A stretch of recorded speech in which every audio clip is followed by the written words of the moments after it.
Здравейте, мили хора! Най-накрая реших да пусна видео и на български. Сега сме в хубави дни, празнични дни и всеки се сеща за хора, които цяла година не са били в живота ти, не си се сещал за тях и сега се сещаш да изпратиш едно съобщение. Една картичка, едно пожелание. Защо го правите сега? Това е нещо, което трябва да го правите често, не всеки ден. Но да попиташ един човек как се чувства или едно добре ли си, може за теб да е незначително, но за дадения човек е много важно. Защо си мислиш, че за Коледа, тези дни, коледните дни, ще компенсира с цялото време от цяла година, когато си липсвал? Ще се радвам не само на Коледа да бъдете добри, да бъдем добри, но целогодишно, всеки ден. Утрешния ден не се знае дали ще дойде. Малко негативно звучи, но реално не знаеш какво ще стане утре. Имаш планове, мисли, това трябва да свършиш, друго трябва да свършиш и на работа, на училище или други задачи. Но ти реално не знаеш дали ще стигнеш до утре. Затова трябва да бъдем човечни всеки ден.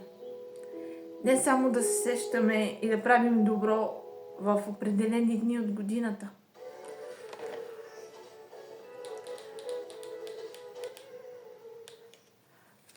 Важно е да подбираме думите,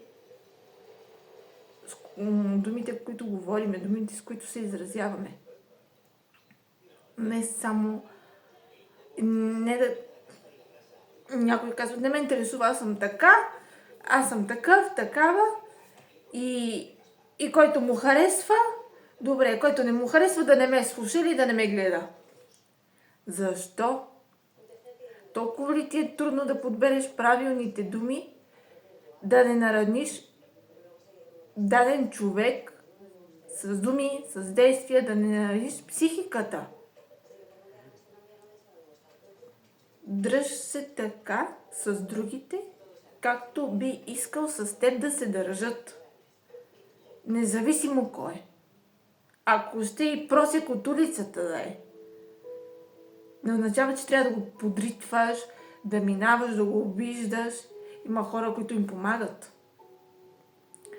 Но искам да стигна до там, че независимо от години, раса, етнос, трудно ми е да го кажа на български, не знам как се казва другото. Всички сме еднакви. Дали е болен, дали е стар, дали е здрав, дали е млад, дали е едно дете. Важно е да подбираме думите, с които да изразим мисли, мнения, за да не нараним от срещния човек. Това, което за теб е незначително, за другия човек може да е много важно. Една твоя лоша дума за теб може да не е нищо. Но ти оставаш в отсрещния човек, не му знаеш психичното състояние, не знаеш дали е чувствителен или е по-твърд, с по-твърда психика. Не знаеш какво може да му причиниш. Думите са оръжие. Думите са най-силното оръжие, което притежаваме. Думите и времето. Времето ни е най-скъпото. Колкото и да искаш да промениш нещо или да върнеш времето назад, нали не можеш?